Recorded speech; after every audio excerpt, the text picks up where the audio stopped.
అర్థమవుతుంది. జనరల్గా ఒక రాజకీయ పార్టీ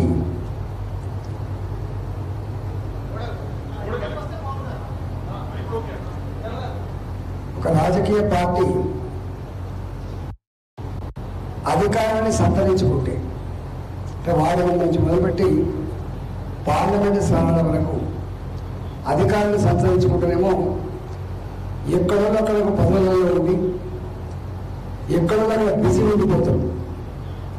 సర్పంచ్ అయితే సర్పంచ్ పనులు, ఎంపీటీసీ అయితే ఎంపీటీసీ పనులు, ఇట్లా అనేకం ఉంటాయి. 12,000 పైసలకు సర్పంచ్ పనులు ఉంటాయి, 8,000 పైసలకు ఎంపీటీసీ పనులు ఉంటాయి. ఇట్లా 33 జిల్లా పరిషత్, 32 జిల్లా పరిషత్ చైర్మన్లు, ఇట్లా కొన్ని వేల పోస్టులు ఉంటాయి. ఎలక్టెడ్ పోస్టులే కాకుండా నామినేటెడ్ పోస్టులు కూడా విపరీతంగా వస్తాయి. కానీ మనకు ఈ ఎలక్టెడ్ పోస్టులలో మనం సాధించలేకపోవడం వల్ల పార్టీ పదవులలో మాత్రమే అడ్జస్ట్ కావాలి. మనం అటు తిరిగినా ఇటు తిరిగినా ఇటు వేసినా అటు వేసినా పార్టీ పదవులు మాత్రమే తప్ప మనకు ఒక మార్గం లేదు. ఈ పార్టీ పదవులలో కూడా ఏమైపోయింది, 2 సార్లు కంటే ఎక్కువ లేదు కాబట్టి ఎక్స్పాన్షన్ లేదు. దానివల్ల అనేక మంది నాయకులు మమ్మల్ని పిలుస్తలేరని, మమ్మల్ని వాడుకోలేరని, మా సర్వీసెస్ మీకు వద్దా అన్నటువంటి చర్చ జరుగుతూ ఉంది.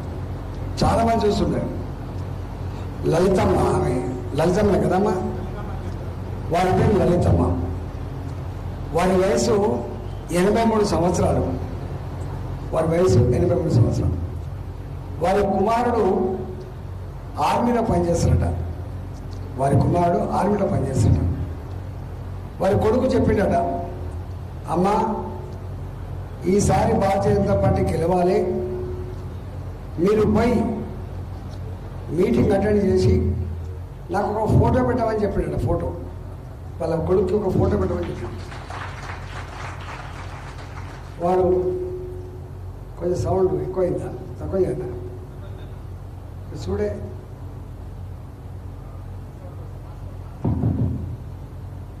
అందుకనే రాగానే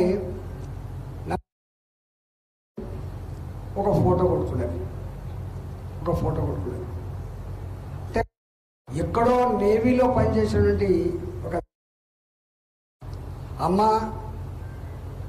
నువ్వు పోయి మీటింగ్ అటెండ్ చేయి. కానీ వారికి గుర్తుండాల్సిందేమో ఏంటంటే 83 సంవత్సరాల అమ్మ, చాలా కష్టంగా కదిలొచ్చే అమ్మ పొమ్మని అంటున్నారంటే దాని వెనుక ఎంత బలమైన వాంఛ ఉందో దాన్ని బట్టి మనకు అర్థం కావాలి. నేను చాలామందిని చూస్తుంటాను. ఇక మా మోహన్ రెడ్డి సార్, వారి ఇంటి పేరు పెద్ది అంటే ఎవ్వరికి తెలియదు. అయితేనా బీజేపీ మోహన్ రెడ్డి, లేకపోతే కొంపల్లి మోహన్ రెడ్డి. మా బాలలింగం అని ఉన్నాడు, బీజేపీ బాలలింగం అంటే తెలుస్తుంది తప్ప వేరే తెలియదు. అట్లా ఇలా మా రామరెడ్డి ఉన్నాడు, ఇక్కడ యామజాల రామరెడ్డి ఇక్కడే ఉన్నాడు. ఆయన ఇంటి పేరు ఎవరు పిలవరు, బీజేపీ రామరెడ్డి అంటే తెలుస్తుంది. ఎప్పుడు ఎన్నికలు వచ్చినా తప్పకుండా నిలబడతాడు. మరి ఎన్నిసార్లు నిలబడతావు రామరెడ్డి, మరి ఎన్నిసార్లు ఓడిపోతావు అంటే నా జెండా అయితే నేను ఎంచుకోవాల్సిందే, నా పార్టీ ఉందని చెప్పాల్సిందే, నాకు 50 ఓట్లు వస్తాయా 100 ఓట్లు వస్తాయా సంబంధం లేదని. ఎలక్టోరల్ పాలిటిక్స్లో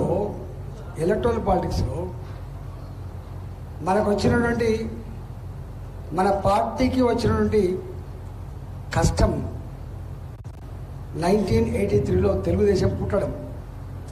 వాస్తవంగా కాంగ్రెస్ పార్టీ పతనం అవుతున్నటువంటి దశలో దాని స్థానంలో ఎదగాల్సినటువంటి రావాల్సిన పార్టీ భారతీయ జనతా పార్టీ. ప్రజలలో ఇట్లా పెళ్ళిబుకుతూ ఉంది నిరుత్సాహం. మీకు 1977 మీకు ఐడియా ఉండాలి. జనసంఘని రద్దు చేసుకొని దేశమంతా కూడా జనతా పార్టీగా ఏర్పడి ఆనాడు జనసంఘంలో ఉన్నటువంటి మన వాజ్పేయి గారు, అద్వానీ గారు దానికి పెద్దన్న పాత్ర పోషించి ఎందుకంటే అంతకుముందు వాళ్ళందరికీ పెద్ద రాజకీయ అనుభవాలు లేవు. ఉద్యమాలు చేసిన అనుభవం ఉండొచ్చు కానీ రాజకీయాలు పార్టీ నడిపిన అనుభవం లేదు. కాబట్టి వాజ్పేయి గారు, అద్వానీ గారు ఆనాటి జనతా పార్టీలో పెద్దన్న పాత్ర పోషించి మొత్తం దేశమంతా కూడా ఇప్పట్లెక్క టీవీలు లేవు, సెల్ ఫోన్లు లేవు, ఒకరికొకరు మెసేజ్ కమ్యూనికేట్ చేసుకునే ఆస్కారం లేదు. ఒకవేళ ఒక ఫోన్ మోగాలంటే 3 గంటలు 4 గంటలు కూర్చుంటే కానీ ఆ ఫోన్ దొరికేది కాదు. లైన్ ఎక్కడో ఒక పత్రిక వచ్చేది, ఆ పత్రికకి ఇంత వార్త వచ్చే రోజులల్లా ఆనాటి ఇందిరాగాంధీ హింసని నియంతృత్వ పోకడని పొందబెట్టాలని చెప్పి మొత్తం అందరు ఒకటై చివరికి ఇందిరాగాంధీ కూడా ఓడిపోయి రాజనారాయణ లాంటి వ్యక్తులు గొప్ప మెజార్టీతో గెలిచిన చరిత్ర ఆమెను చూసి 1977లో ఏమైంది? ఈ 77 గెలిచిన తర్వాత అది అతకలబొంద సంసారం కాబట్టి ప్రజలు ఇందిరాగాంధీని బొంద పెట్టాలని చెప్పే కాన్సెప్ట్లో ఓట్లేసి గెలిపించిన వచ్చిన పదవులు కాబట్టి, వీళ్ళు కష్టపడితే వచ్చిన పదవులు కాదు కాబట్టి దాని విలువేందో దాని గౌరవం తెలియదు కాబట్టి వాడు అటు గుంజిండు, ఒకటి ఇటు గుంజిండు, రకరకాల ఆలోచనలు కదా. అట్లా అది అతకలబొంద సంసారంగా సంకీర్ణ రాజకీయాలు పనికిరావని చెప్పి ప్రూవ్ అయిపోయింది. మళ్ళీ ఇందిరాగాంధీ వచ్చింది. మన రాష్ట్రంలో మాత్రం కాంగ్రెస్ పార్టీ ఉండే. నాకు తెలిసి ఒకే టర్మ్లో 5 మందో 6 మందో ముఖ్యమంత్రులను మార్చి తెలుగు ప్రజల ఆత్మగౌరవాన్ని కాంగ్రెస్ పార్టీ బొందబెట్టిందని, కాంగ్రెస్ పార్టీ తెలుగు ప్రజల ఆత్మగౌరవాన్ని ఇక దాని ఎన్టీ రామారావు మాటలో చెప్పాలంటే చాలా బాధ ఉంటుంది అని చెప్పి ఆనాడు భావిస్తున్న తరుణంలో దాన్ని ఎత్తుకోవాల్సింది మనం ఉండే. కానీ ఎన్టీ రామారావు తెలుగు ప్రజల ఆత్మగౌరవ పేట వస్తే ఎట్లా నిరాశలు పలకడం మీరు చూసి ఈ రాష్ట్రంలో నాకు బాగా చాలా తక్కువ సార్లు భారతీయ జనతా పార్టీ సొంతంగా పోటీ చేసే సందర్భం ఉంది. దానివల్ల మనం ఎక్కడ నాకు తెలిసి హైయెస్ట్ ఎమ్మెల్యే సీట్లు 11 గెలవచ్చు. అలయన్స్లో భాగంగా హైయెస్ట్ సీట్లు 11, 12 గెలిచినా అంతకన్నా ఎక్కువ మనం గెలిచిన సందర్భం లేదు.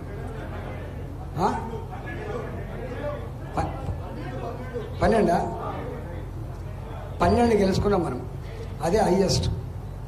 ఇదే 12 మంది చివరికి వాళ్ళకు తోకపాటిగా మిగిలిపోయిన తప్ప, వాళ్ళ దయాదాక్షిణ మీద బతకడం తప్ప ఎక్కడ మనకు ఈ సర్పంచులు కానీ ఎంపీటీలు కానీ ఒక 12 సీట్లో దానికన్నా తక్కువ సీట్లో వచ్చిన కర్మానికి కింద ఉన్న కార్యకర్తల నాయకుల యొక్క అవకాశాలను కూడా కనుమరుగైపోయినాయి.